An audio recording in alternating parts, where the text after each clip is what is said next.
হে guys, আসসালামু আলাইকুম। My name Safsa and welcome to my another video. Guys, আজকে আমরা বানাবো একটা অর্গানাইজার বোতলটা দিয়ে।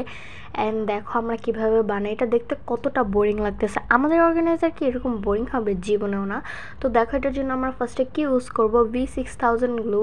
এটা দিয়ে আমরা এই অর্গানাইজারটা বানাবো। দেখো এটা কতটা বেশি সুন্দর। আর সাথে থাকবে ইয়েলো কালার একটা লেস, আর থাকবে এই ছোট্ট ইয়েলো কালার একটা ফ্লাওয়ার। এই দুটো জিনিস দিয়ে আমরা আজকে অর্গানাইজারটা বানাবো।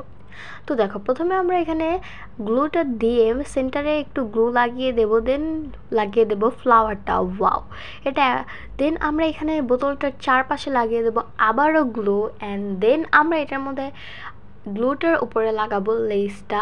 এখানে আমার ফ্লাওয়ারও সেম কালার, লেসও সেম কালার, যার কারণে এটা দেখতে অনেকটা প্রিটি লাগবে। দেখো, সাবধানে লাগাবে যাতে হাতে না লাগে। দেখছো গাইস, এটা কত সুন্দর লাগতেছে।